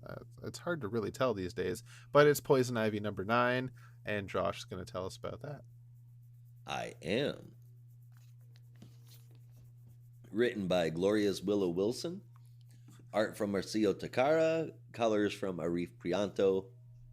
letters Hassan Atsmani El Hao, and another gorgeous cover from Jessica Fong. On fire with every single cover in the whole run. Speaking of the cover, it kind of looks like Ivy and Harley are about to go on a trip about to Lady and Tramp a Mushroom. So the book is Ivy is sitting out enjoying the solitude of where she has set up home with her roommate Janet, and as she walks back into her house, Harley shows up and says, "I got your letters," and Ivy dives in for a kiss. Janice, Ivy's roommate, is left hanging when Ivy and Harley go darting out the door to bang. And that's exactly what they do. Afterward, during some post-coital cuddling, Harley says that she wants some of the Lumia fungus. Ivy reluctantly gives her some, and now Harley gets the trip balls and see the world that the way that Ivy sees it. So there's a lot of hallucinogens going on this week in DC Comics. I wonder what's going on in the offices of DC Comics. Everybody's microdosing, man. But I think that's also a callback, which I will get into later when you finish reviewing. It's a fun Swamp Thing callback, and I'm wondering if anyone else caught that. Oh, wait. Yeah, anyway. So she gets to see the world the way Ivy sees it, and she gets done. She wants more of it, of course, after her trip wears off. They talk about Ivy using the spores to boost her powers to be what they used to be, and Harley tells her that she already has her full powers, shows her what she's done in the trail that she's left behind on her journey to where she is now, and that she just needs to let him grow like a plant. Ivy thinks that's a really good idea. Later on, Harley needs to get back to Gotham, both asking the other one to move. Harley makes a compelling argument, and Ivy decides that Harley is right and that she wants to be with Harley, so she takes off after her. The art is spot on in most places. There were a couple panels that could have been better, including the very first one. That hair looks bad. But the rest is pretty good. The story is great, and I love the way that they worked Harley into the story. The way that they did it. It wasn't some grand runaway whole issue of them being silly. This was just done so well. I love the way they did it. I love how it looked. Harley getting on Pam's level with the green and the way that her mind works, being able to handle what she's seeing. I love this issue, even if there were a few pretty flawed panels, which is pretty rare, by the way. I gave this a 9 out of 10. This is just top of the game as far as series go. Yeah, I think this is I think this has probably been my favorite issue since the series has been extended to 12 or ongoing. I don't even really know, but the fracking issues were kind of fun, but I think this is the one that really kind of pulled me back in because it kind of, it's a nice way to highlight Harley and Ivy's relationship, which is always good, but it definitely felt like a more personal focused story. As opposed to dealing with the Lamia plot. And again, I think it was a callback. My guess is it may be. I don't know how well G. Will Wilson knows her DC history, but there's an issue of Swamp Thing. I want to say it's issue 36.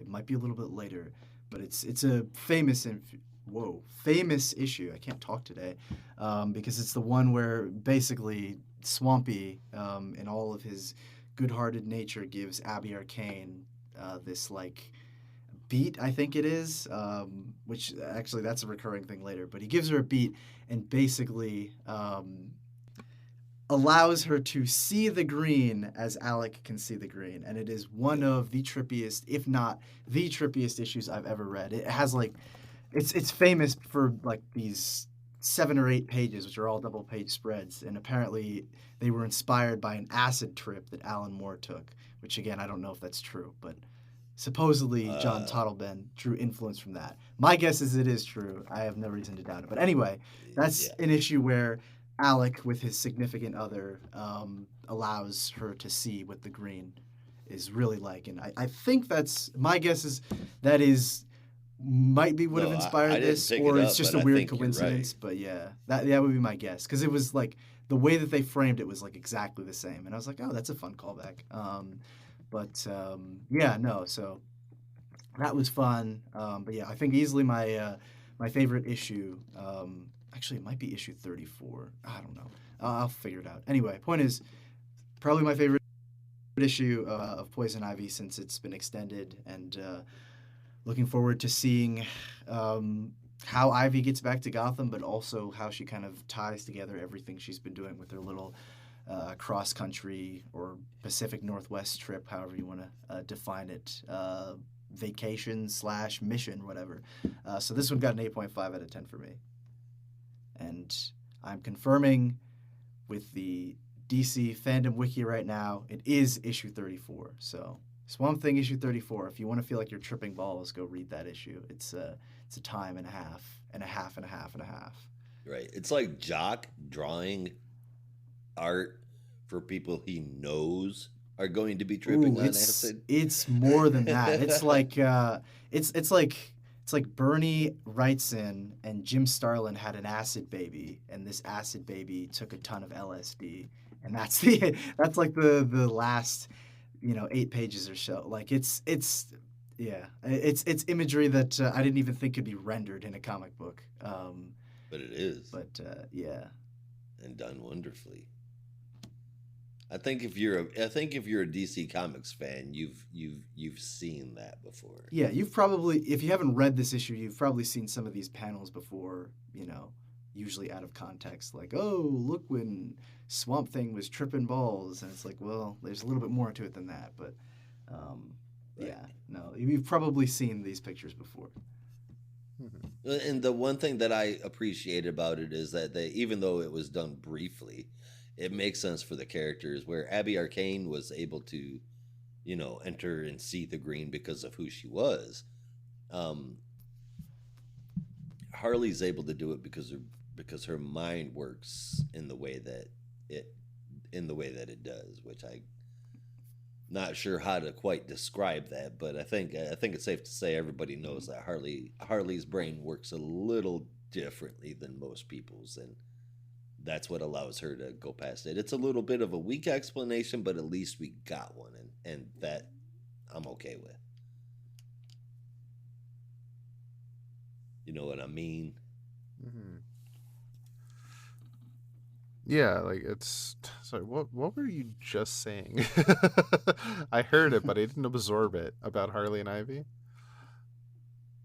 Me? Yeah. Oh, I was saying that, like with Abby Arcane, she was able to see what Alec could see because of who she was. Well, Harley isn't related to the Green in any way, shape, or form, but her,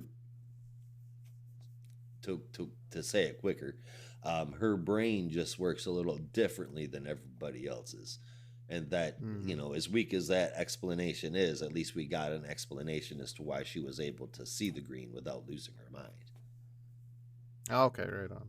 Yeah, no, I definitely see that. Yeah, it's great to see ideas like that spill over. And if I can even add to that, I do love a Harley Quinn story where they show off and remind us that she also has a PhD in psychiatry. And she shows that when talking to Ivy during this. So she's got a strong mind. She's definitely she's a very smart person. She may act crazy most of the time, but she can basically run a psychiatric business for superheroes. Like, I wouldn't mind seeing an issue of that one day. I think beautiful the best issue. way to describe her mental state is unconventional chaos. I like it. I think it might not be dead on, but that works. Yeah. It's way closer than Insufficient Rob.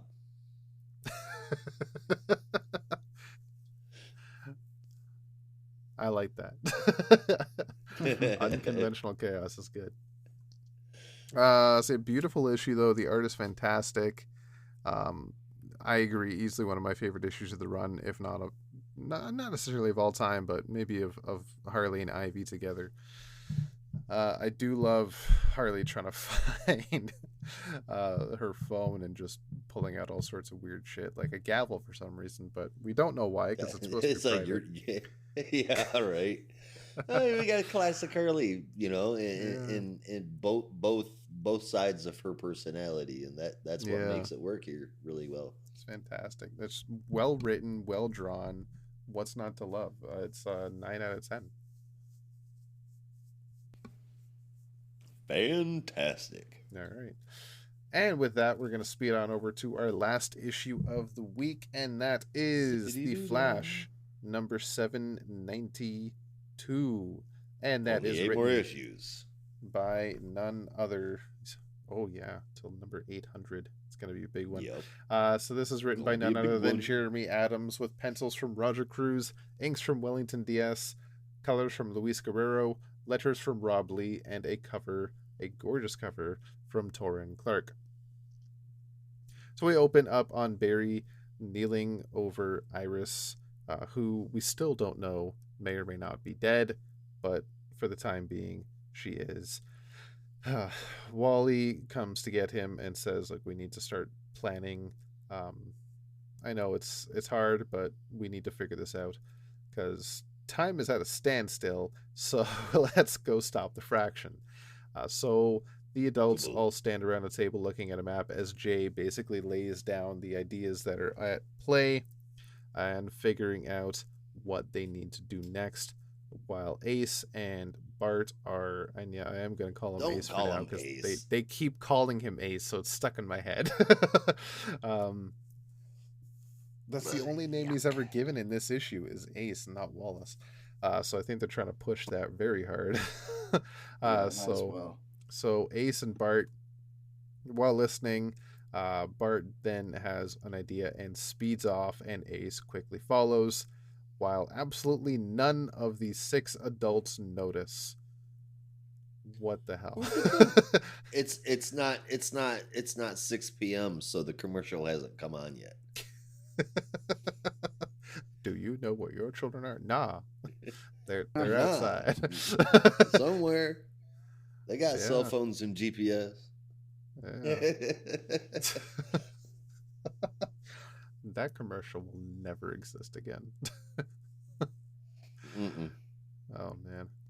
And what bugs me is that two of these 6 adults are parents of superpowered children. You'd think they'd know to pay more attention to the kids in the room. Right? Especially when one of those kids is literally called Impulse. Yeah. Right? Like, you might think he might be a little, impulsive. No, he's got a good head on his shoulders. What do you mean? I know there's a bit of regret around here for naming Dash his name. No. He's always dashing around. Yeah, because he's really short, and my God, he never stops. He's high speed. He needs to be. He could be another speedster, like Velocity or some shit like that. I don't know. Wasn't the kid in The Incredibles called Dash, and he was the speedster? Was, yes. Yeah. Does that make you Mr. Incredible? Nope. I don't have the tiny waist for it. Skip leg day constantly. I've seen body builds like that where it's all upper body and nothing else. Really weird. Yep, it's very strange. How do you not tip over?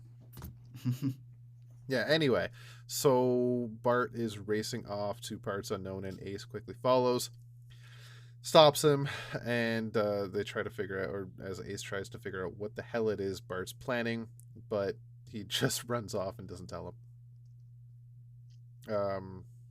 Except for the idea of, I'm going to get, Bear needs a car, I'm going to get him a car.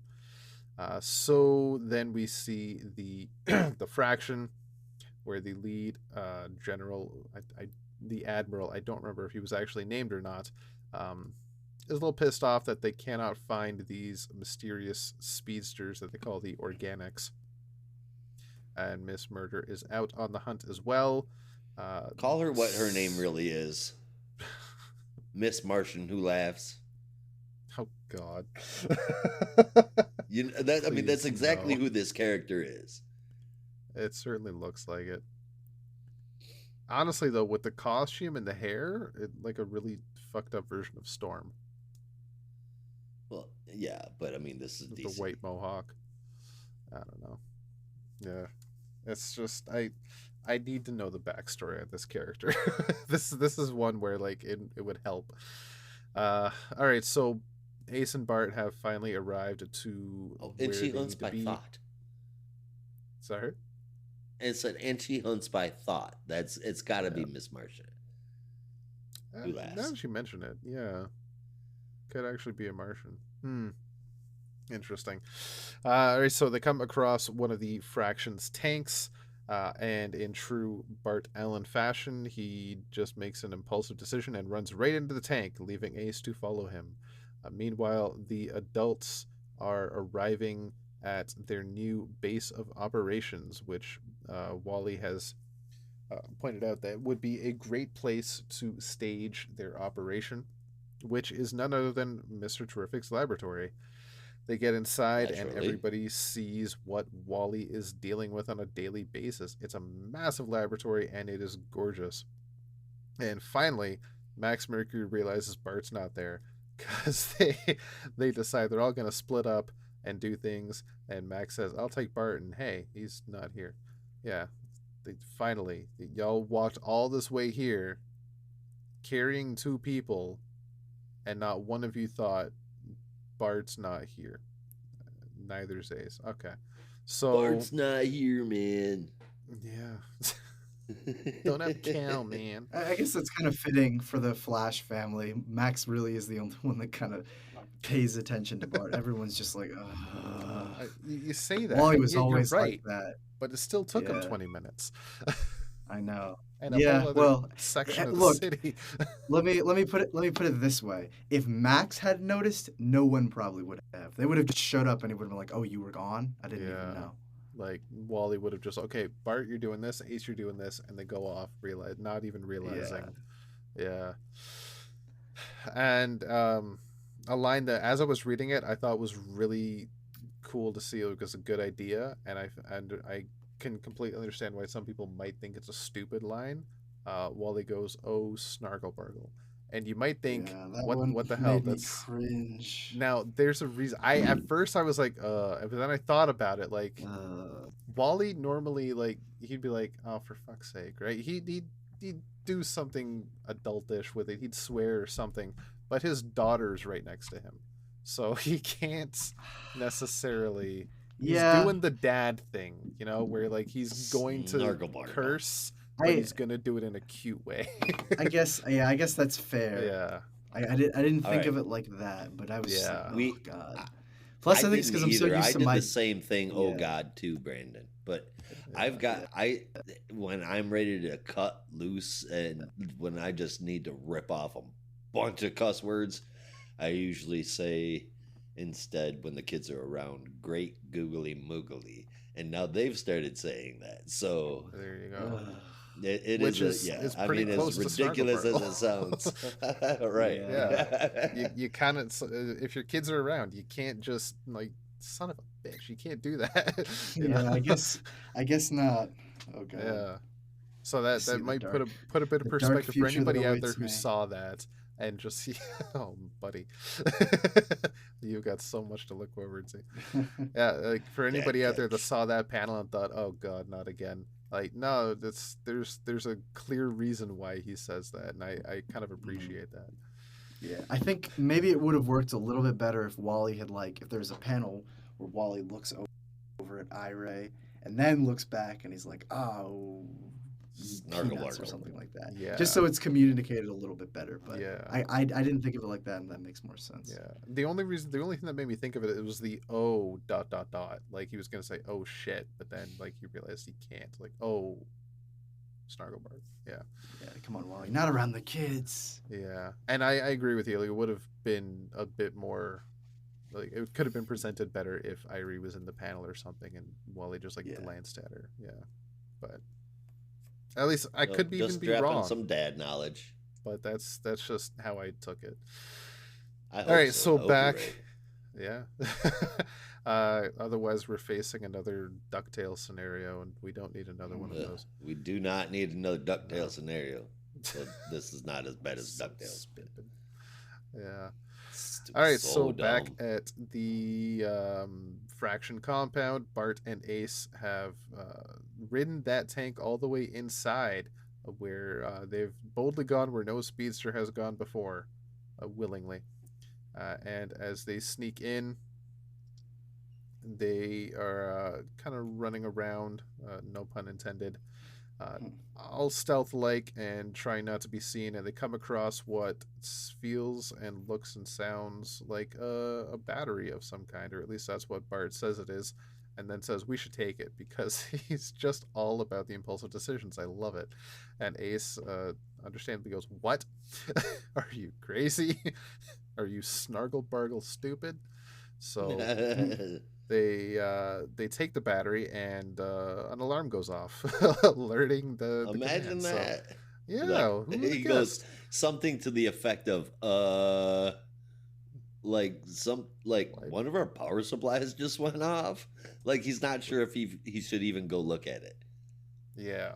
Like, is this Like, what- is why this a did that happen? problem?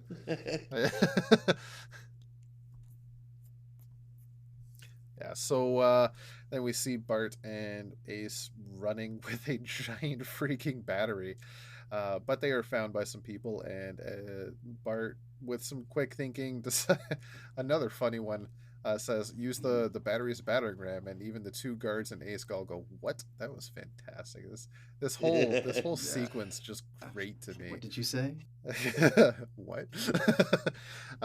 So the What? battery. Can you say that again? As the guards go, snargle bargle. Do you Yeah, speak so- English? Say what again? Yeah. Yeah. So the battery, understandably, after being used as a blunt force object, cracks open because that's what batteries are used for, and inside is a human being. So the fuck. The human then wakes up, and Bart and Ace realize, me okay, they need to get ideas. out of there now because Miss Murder shows up, that hit song by AFI, and realize no. that because she is psychically attacking them, if they think it, she can feel it, and she knows it's coming. So Bart does what he does best: don't think, just act, and it works. They slide under her, get away. As they try to make it back to the tank to get out, the Admiral is there with some guards, so they begin to shoot, but then Bart quickly thinks that the two alien dogs get hit instead. They get in the tank, steal it, and then shoot Miss Murder in the face. Oh no, in the back. I thought it was the face. And then escape. And as Wally and Max are beginning to look for the two boys, they arrive in the tank with this new human who possibly recognizes Wally for some reason. That was kind of curious to me. I'm very interested to see who this person is and where that's going to go. I have an idea. Oh, I had a hinting of an idea, but I didn't quite get it, so I'm excited to hear what you have to say. And as they take a look at the tank, the two boys, proud of their accomplishments, they open the back, look in the trunk, and there's none other than Frozen in Time, Gorilla Grodd, Superman, and Captain Atom. So Wally says the same thing we were all thinking. I was not expecting that. So that is the third part of the 1 Minute War. Really fun issue. Honestly, this whole event so far has been great to read. I love seeing Bart being Bart. I think he and Ace make a great team. But Agreed. the big question on my mind right now, and Josh, if you have an inkling, and Brandon, I'm curious if you do too, who is that person they saved in that battery? Who the hell is it? Some random speedster from another place, and what they're doing is using speedsters like like batteries like the robots did in the Matrix, basically. That is what I am assuming. I think, and this is just completely out there, but I just got the idea because of the Flash 1 Minute War special from last week, I think it was. And that was that this speedster, this conduit, might be someone from the future. And somehow the Fraction was able to, I don't know, I guess travel through time in some way and kidnap some speedsters in the future potentially, and this is one of them. To use them as a battery like the robots exactly. in the Matrix. Yeah, I like both ideas.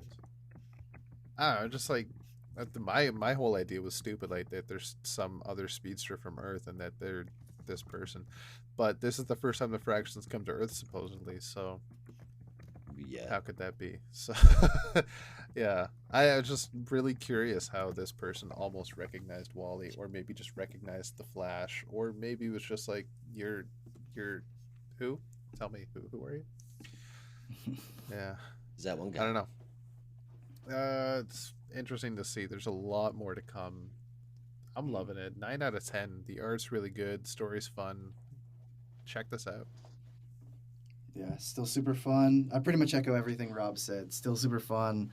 Love seeing Bart and Ace interact. They're such a great team. And I love the moment of, I guess, like recognition at the end where Ace kind of stands up for Bart, even though they've been giving each other a little bit of shit previously, but now they're really kind of bros, and I liked that.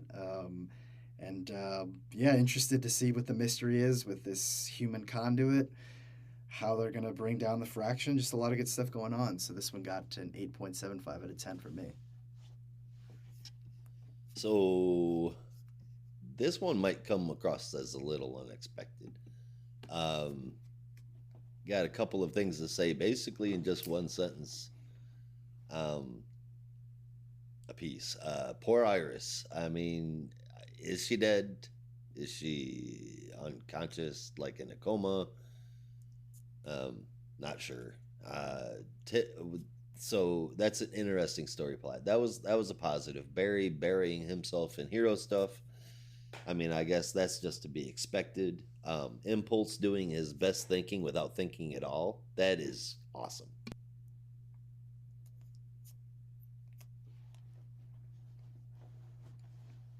Yeah, Definitely. Miss Murder being Miss Martian Who Laughs, not awesome. Using speeders exactly like they did in The Matrix, not awesome. And finding Superman, Captain Atom, and Gorilla Grodd in the back of that truck, not awesome. It was a pretty fun story, basically outlining, to me anyway, a new buddy cop thing between Wallace and Bart.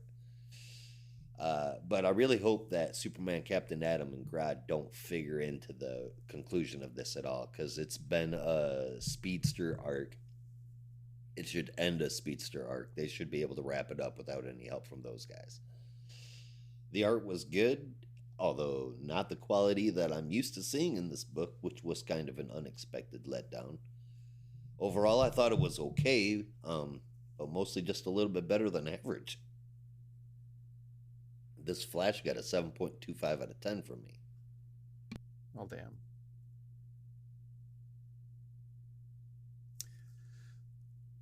Well, you can't win them all, I suppose. Hopefully, the rest of the story is better for you. And I'm hoping the rest of the story is still good.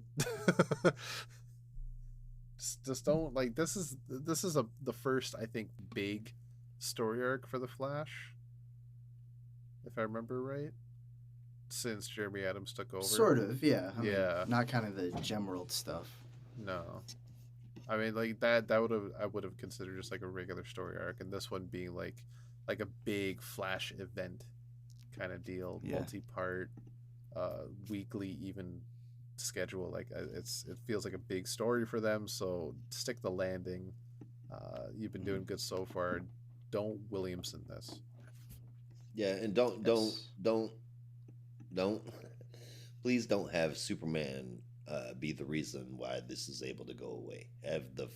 Have the speedsters fix it. Oh yeah, I doubt it. Yeah, I get the feeling it's Yeah. going to be still very Flash centric. yeah. Like Superman's still like he's frozen in time, like Grodd and Yeah. Captain Atom. Like they just seem to be.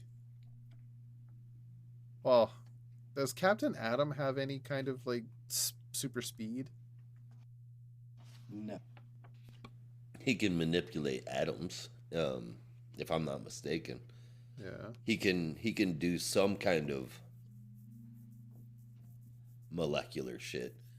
Like I can't energy remember right off the manipulation. top of my I think head, he but can I want to say manipulate it's, atomic structure, but I Yeah. don't.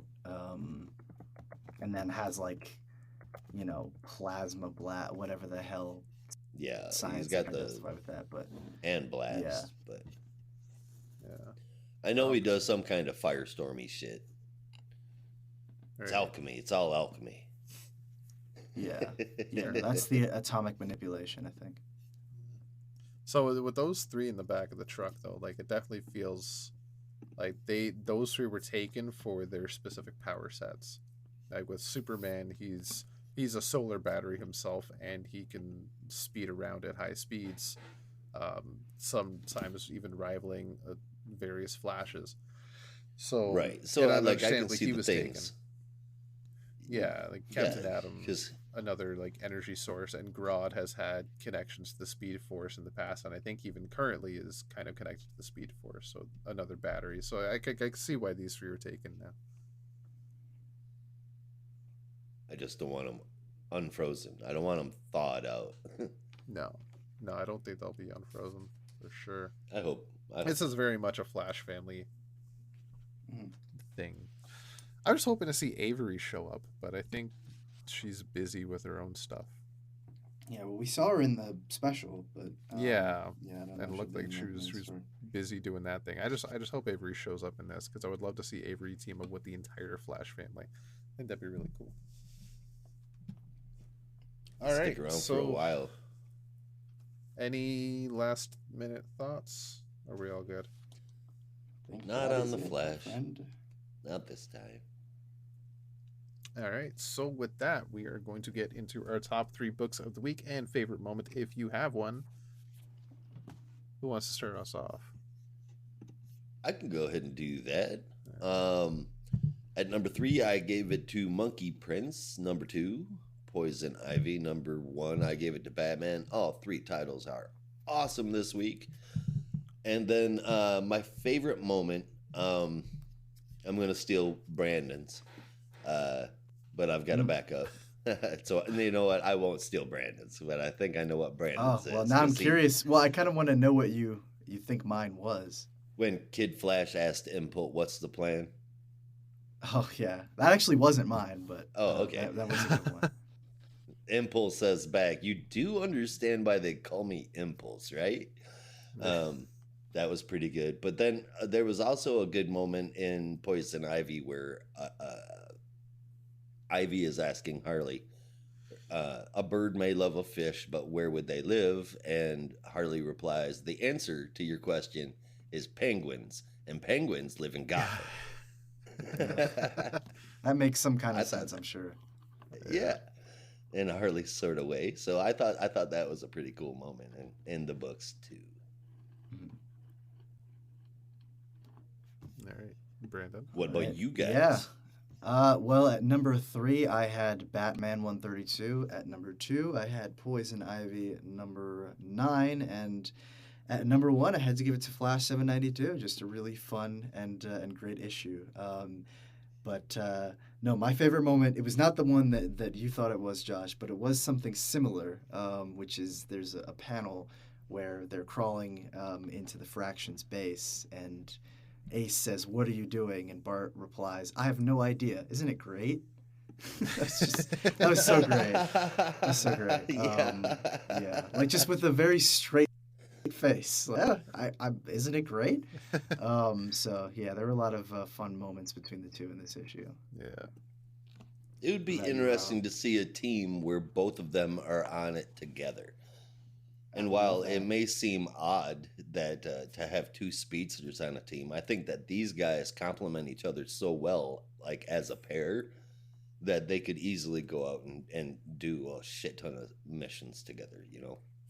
Well, what if I told you two speedsters on a team already happened in Teen Titans? With two speedsters that I just remembered existed, and I don't think many people do remember exist, with Maz y Menos. That's true, technically. Oh. But I think I they thought had you to were like gonna say- they had to like they had to have contact with each other to have the speed. Yeah. So they had to be together, if I remember correctly, but it was two of them. So maybe if the second Young Justice pops up, we'll have like Wallace and Impulse together. I would be Yeah. so down for that. I think it would be cool. Yeah. Let's have Wallace and Impulse and Sideways and Red Canary and hell, Stargirl is gonna need a team. Yeah. I will say if it's potentially graduating to another team, I feel like it would be kind of unfair if Bart couldn't graduate too, because he's of that same genre. So I would hold off on putting him back on Young Justice if we're doing a team of, you know, primarily new younger characters, even if he is still pretty impulsive. I mean, your favorite moment says, yeah. That's very Yeah, but true. I feel like if we're gonna take that generation of Titans and graduate them with Tim and Connor and Cassie, Yeah, you just can't. leave Bart in the Why dust. does he get held back a grade? Well, on. sometimes It's about- you it's know, about the when spirit of class. kids are special. No. Hey, oh, that would be so mean. That's like if I don't know, if you had the original Teen Titans like Roy and Donna and Dick and Garth and the rest of them, and all of them went on to join the Justice League or something, and then Roy's like, "Oh, do I get to join too?" And he's like, "Oh, bad news." But No. The last Archie we had, he was For a a little little while. iffy. Yeah, no. like We're good on your that. grades weren't where they needed you to be. Right. That'd be so fucked up. Yeah. You I got don't know, poor I Mark can still- Stromali, and he's got pretty low standards. But It's about the spirit of the team. It's if we don't all graduate, then none of us graduate. You know what I'm saying? exactly. It's about solidarity. Nope, Arsenal needs to be on the Outlaws team with Jason Hood. Jason Hood, Jesus Christ. Jason Todd. Red Todd. Red Todd. Yeah. No, that don't sound I- good. Speaking of archers, though, if we are doing this new Young Justice team, Crazy. let's have Red Arrow in it. Emiko. Red Arrow, Red Canary. Yeah, Red Arrow, Red Canary, Sideways, Kid Flash, Ace. I'm still rooting for Impulse as Bart. He could be team leader. It'd be fantastic. Team leader. I don't know if he's ready to be But- a leader, but I also don't think he should be. Well, actually, it's not a He'd bad have the idea. seniority. Could be interesting. He'd be the Yeah, longest maybe. running hero, and he'd be the Yeah. Young Justice legacy. Be like, hey, I was a founding Co-leader member of Young with Justice. Damien. Y'all gonna listen to me? It's like they had. I think very briefly they had Beast Boy in the Titans. Oh my god, I want to say that was like towards the, or he might have been like co-leading it with Wonder Girl. I don't remember exactly, but it could be like that. You know, the most juvenile co-leading it members with leading the Damien. team.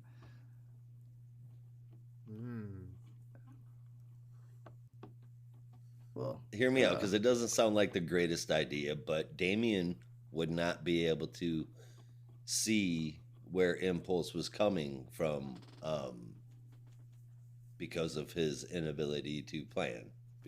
I think because of Damien would his try to lack of kill thinking. Impulse after about 2 missions, and Well, then but leave the okay, team. so I'm thinking, Which hopefully, is funny, after actually, this because whole I think- Lazarus. Yeah, no. planet Well, shit, wait, maybe actually, Damien that's comes way more no, mature. that's not entirely true because he was. Well, this is assuming I remembers this, but there was a brief period where Damien was right before the Flashpoint, and it was him with. It was basically the 03 Titans roster, but they were, had matured a little bit more. So it was him and Bart is Kid Flash, and Connor is Superboy, Cassie is Wonder Girl and Raven, and I think Beast Boy. And it was like just, I mean, this is the era of early Damien, so he's just a total brat. But yeah, maybe he'd be different now. Maybe he could appreciate Impulse a little bit more. I don't know, but I get the feeling that after about 2 missions, he'd be like, I need to fucking leave. I can't do this. He has grown a lot over the past couple of years, so that is true. Yeah, I'll give him credit. And he's probably going to grow through hopefully he'll grow a bit more after this Lazarus planet shit is done. Yeah, I think if Damien shows up, Ace and Emiko are leaving after what happened last time. Maybe. Yeah, definitely. Yeah, definitely. Like, at the end of the day, whatever story gets me to read Ace and Emiko rekindling their relationship, I'm all for it. They teased that for like a year and a half. Things? And are we done? Did we finish this episode, or are we just gonna keep going on our little Nope, we didn't finish the episode. I'm having yet. fun. Yeah. We just I haven't even done my top 3. The plot. I know. We just went on a tangent for like 5 minutes. I was like, are we done? Did we even finish? No, okay. But no more tangents right now. We'll do one after if we want to do a tangent after the biggest stinker. So my top 3. Number 3 I had Monkey Prince, number 2 I had Poison Ivy, and number 1 I had The Flash. I had a couple of favorite moments, but my top favorite moment, I couldn't really pick one, which is anytime Bart was being impulsive and staying true to his namesake. But if I'm being open about it, also, like I mentioned earlier with our Poison Ivy review, Harley trying to find her phone and just pulling out random shit, and even the things that she was throwing away were like, what the fuck? Yeah, that was supposed to be private. Yeah. Which I want to know why was that supposed to be? It was a gavel. Why is that private? Right.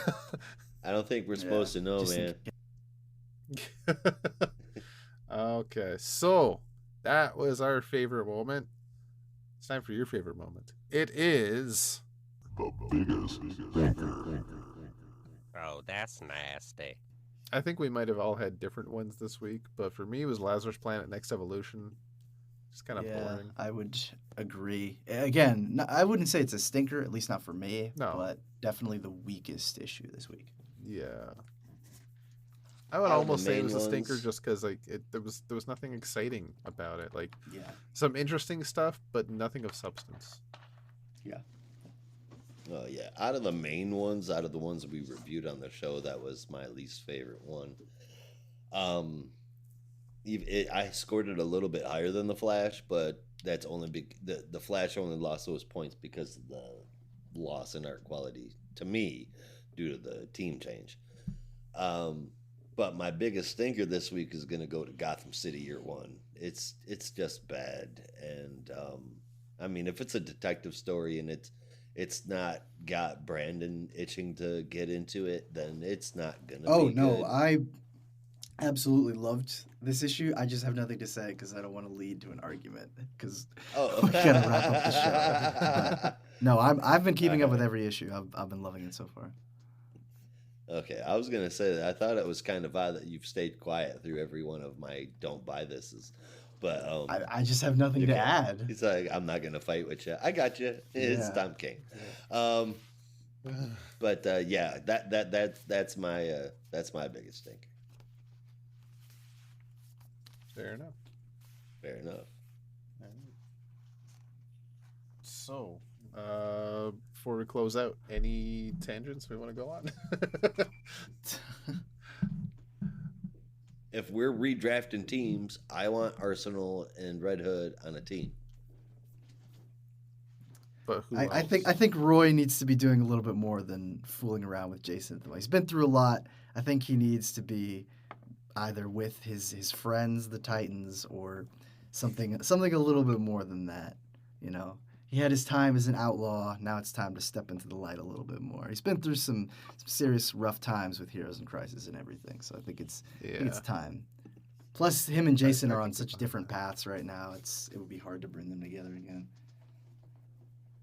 They're both trying to get their speaking shit of together. Arsenal, what I came across when I was going through my dad's old Football comics club? last week was the Rise of Arsenal story, that 4-part during that I think it was James Robinson Justice League. Yeah, it's pretty gross. Yeah, and with the revelation that Leanne was killed during the fall of Star City. Yeah, that was heartbreaking, man.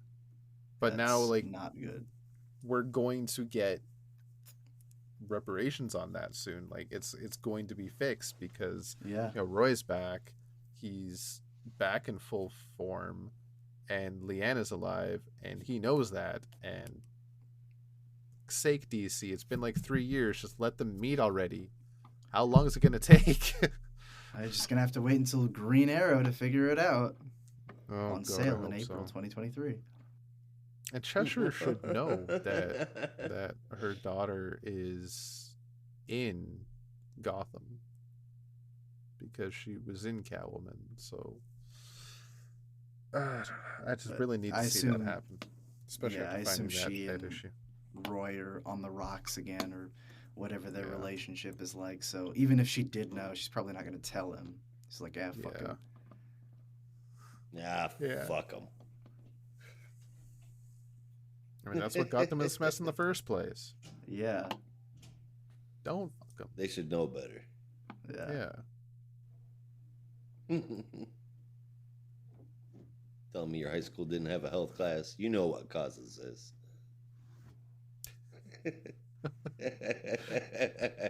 They did. I just didn't pay attention. Condom? The fuck's a condom? Yeah, I don't know what that word means. Condom. All right. About Condiment King, because I know what that is. I know who that is, but I don't know any other word related to that. I think being Condiment King is its own form of birth control. Yeah. I can only imagine. That's all it needs. Hey, baby, I'm the Condiment King. Gross. Yeah. Get away from me. That's so gross. Yeah. That's so gross. I don't want to end the show. Can you imagine trying to work mustard and ketchup? Could you imagine trying to work mustard and ketchup into Dirty Talk? The sad part is I can, and I don't want to do that. Whew. All right. Gonna Dijon all over you. Oh, God. All right, stop it, Rob. Don't get weird. I did be nothing here. So speaking of dirty talk, I meant to say earlier, Brandon, when I said the tag team thing, sure I'm watching a lot of wrestling, but that's what was on my mind. I was surprised you went the way you did. Yeah, well, I have a filthy mind, I guess. Filthy pervert. Dirty animals. All right, guys. I suppose it's time for us to hop off here so I can go kids good night. Yeah. This is going on too long. Yeah, so that's our show. Nonsense. Remember, you can help support us by going to buymeacoffee.com/NAR podcasts. Check us out on Twitter at NotARobot Comics, Instagram at NAR Comic Books, and subscribe to our Substack for bonus reviews, articles, and more. And check out our sister podcast, brother podcast, sibling podcast, Screens. And as always, there's only one way we say goodbye around here. Until next time, be good to each other. And don't be a robot. Remember to come back next week. Same bad time, same bad channel. I'll have to double check. All right. It's towards the end of the month. Might be finicky for me to do 2 shows because I have the week off, but that's the week of Angela's 30th birthday, so we're doing a whole bunch of shit. Fun times. Are all the balloons gonna be black? I do that whenever any of my friends turn 30 or have turned 30. Is I load everything up: black napkins, black plates, black balloons. Like it's a really happy funeral. There goes youth. Yep. You have nothing to look for from now until retirement. Yeah. The last happy thing you got was your insurance Stop discount at trying. 25.